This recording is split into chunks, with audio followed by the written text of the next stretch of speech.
भारत देश का वह राजा जिसने पूरी दुनिया जीती। हमारा भारत देश वह भूमि जहाँ से ज्ञान, विज्ञान और संस्कृति की नदियाँ पूरी दुनिया में बहती थी। और इसी भूमि पर जन्मा एक ऐसा सम्राट जिसके बारे में कि उसने न सिर्फ भारत बल्कि पूरी दुनिया पर अपना परचस्म लहराया। और उस सम्राट का नाम था सम्राट विक्रमादित्य। लेकिन क्या वाकई विक्रमादित्य पूरी दुनिया के सम्राट थे या सिर्फ एक किंवदंती है? आज हम इतिहास की उन परतों को हटाकर जानेंगे इस रहस्य का सच। सम्राट विक्रमादित्य उज्जैन के सिंहासन पर बैठा वह योद्धा राजा जिसने पहली बार हिंदू कैलेंडर की शुरुआत की।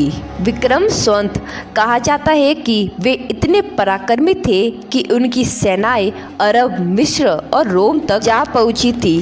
कुछ कथाओं में ये भी कहा जाता है कि उनकी सत्ता चीन से लेकर अरब और मिस्र तक फैली थी। इतिहासकारों के मुताबिक चीनी यात्रियों के ग्रंथों में उल्लेख मिलता है कि भारत का एक महान राजा था जिसकी शक्ति समुद्रों के पार तक फैली थी। अरबी विद्वानों के अपने लेखों में लिखा कि जिसने अरब के मंदिरों की रक्षा करवाई थी। और रोम के इतिहासकारों ने जिक्र किया है कि एक भारतीय राजा जिसने पश्चिमी देशों के व्यापार पर नियंत्रण किया था। हमारे यहाँ विक्रमादित्य की 32 मूर्तियों वाली सिंहासन बत्तीसी की कहानियाँ मशहूर है। इन कहानियों में उन्हें एक आदर्श राजा, न्यायप्रिय शासक और अजय योद्धा बताया गया है। कहा जाता है कि उन्होंने संकों को हराकर भारत को विदेशी आक्रांताओं से मुक्त कराया। उनका साम्राज्य उत्तर में अफगानिस्तान से लेकर दक्षिण में कर्नाटक तक फैला था। लेकिन क्या उनका साम्राज्य सच में पूरी दुनिया तक फैला था? आधुनिक इतिहासकार मानते हैं कि विक्रमादित्य का साम्राज्य बहुत बड़ा था, परंतु पूरी दुनिया पर राज करने का दावा अतिशयोक्ति हो सकता है। फिर भी उनकी ख्याति इतनी दूर तक फैली थी कि विदेशी ग्रंथों में उनका नाम अलग अलग रूपों में मिलता है। विक्रम, विक्रमाजीत ये साबित करता है कि वे सिर्फ भारत में ही नहीं बल्कि पूरी दुनिया के अन्य हिस्सों में भी प्रसिद्ध थे। वास्तव में विक्रमादित्य का साम्राज्य सिर्फ सेनाओं से नहीं बल्कि ज्ञान और संस्कृति में भी फैला था। उनके दरबार में 9 रत्न थे।